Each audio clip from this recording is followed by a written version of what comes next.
de coup d'État de mai dernier, le Burundi doit encore faire face à un nouvel essai de déstabilisation qui ressemble fort à une révolution de couleur. Vendredi, dans la capitale Bujumbura, 3 sites militaires ont été attaqués, causant la mort de 79 assaillants, de 4 militaires et 4 policiers. Ces émeutes sanglantes trouveraient leur source dans la volonté du président Pierre Nkurunziza de briguer un 3e mandat alors que la Constitution n'en permet actuellement que 2. Prétexte un peu léger. On a pu constater en France même combien une Constitution peut être modifiée 25 fois depuis 1958. Ce n'est plus du marbre, c'est du papier offset.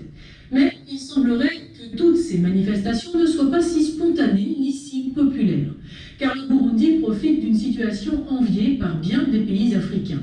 Ce pays de 10 millions d'habitants bordant le lac Tanganyika se remet économiquement et politiquement d'une guerre civile longue de 15 ans entre Hutus et Tutsis, avec une hausse du PIB de 13,6% en 2014. En avril, la situation politique se normalisait avec la libération d'un dernier groupe de 1864 prisonniers dits politiques, essentiellement des Hutus accusés de massacre de Tutsis, portant à 3299 le nombre de détenus libérés depuis janvier, dans le cadre de la politique de réconciliation nationale.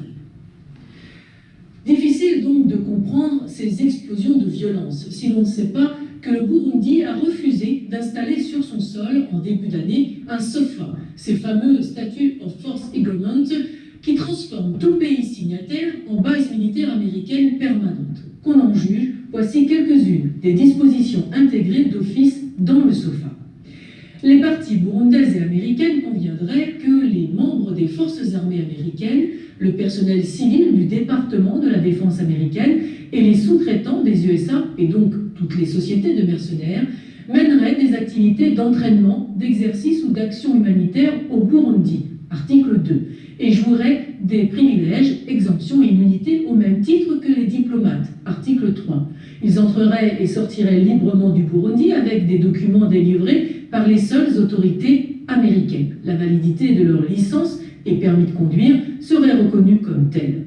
Ils pourraient porter des uniformes et des armes, articles 3, 4, 5 et 6, et qu'en matière pénale, c'est le droit américain qui s'appliquerait au Burundi, article 7.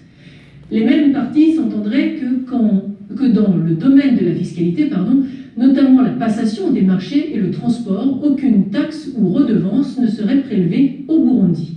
Le département de la Défense, le personnel civil et les sous-traitants des USA seraient habilités à exporter du Burundi tout bien meuble, équipement, fourniture, matériel, services, toute technologie et formation sans inspection, sans licence, sans taxe ni redevance sur tout le territoire du Burundi. Leurs navires, véhicules et aéronefs seraient exemptés de toute redevance, articles 8 à 10. La passation des marchés serait conforme au droit américain, article 11, avec usage libre des infrastructures burundaises, ports, aéroports, terrains d'entraînement et dépôts, article 12. Dans le domaine de la télécommunication, la partie américaine aurait le droit d'utiliser tout moyen et service disponible pour exploiter le spectre des fréquences radioélectriques, article 13. Comme on peut le constater, c'est ni plus ni moins qu'une colonisation forcée visant à transformer le Burundi en porte-avions américain au cœur de l'Afrique, juste aux frontières de pays stratégiques et de richesses minières convoités comme le Rwanda, la République démocratique du Congo ou encore la Tanzanie. Les autorités du Burundi, le président Pierre Nkurunziza en tête, ont rejeté l'accord car, je cite, « la mise en application de ces dispositions remettrait en cause des pans entiers de l'indépendance, de la souveraineté nationale, de la sécurité intérieure et de l'économie de la République du Burundi ».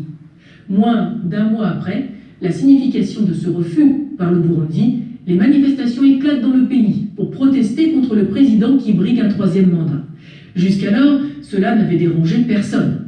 Le 13 mai, la tentative de coup d'État perpétrée par le général Godefroy Enyumbare, chef des services de renseignement, a échoué en moins de 48 heures. Les institutions ont résisté et la majeure partie des unités de la police et de l'armée sont restées fidèles au gouvernement légal. Alors que le Burundi fait partie de la communauté francophone, la France, bien sûr, joue contre ses propres intérêts et a gelé sa coopération sécuritaire dans les domaines de la police et de la défense, alors que 85% de la population rurale a manifesté son soutien au président en place.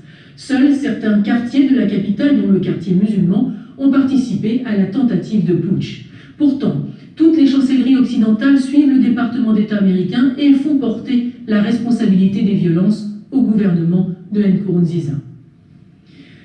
Cela fait donc la troisième fois que le président Nkurunziza résiste aux appétits géopolitiques américains. C'est la troisième fois qu'il prouve qu'ils peuvent être contrés non seulement par les autres superpuissances comme la Russie ou la Chine, mais également par les petits États pour peu que leur société soit soudée, ethniquement homogène et que leurs élites aient la volonté de résister au nouvel ordre mondial.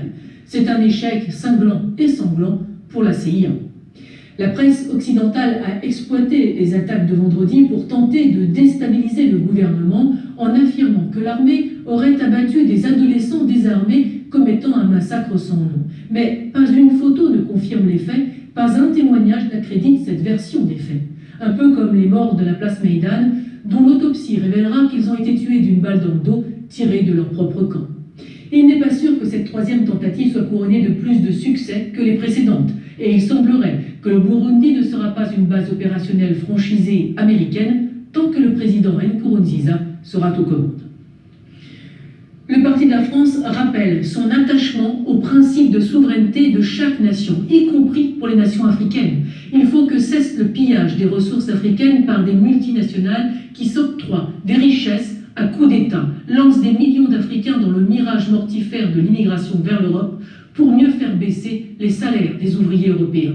La diplomatie française doit reconnaître la légalité du gouvernement du Burundi et lui apporter l'aide nécessaire au rétablissement de la sécurité et de la justice, conformément aux accords de défense que nous avons conclus avec ce pays francophone.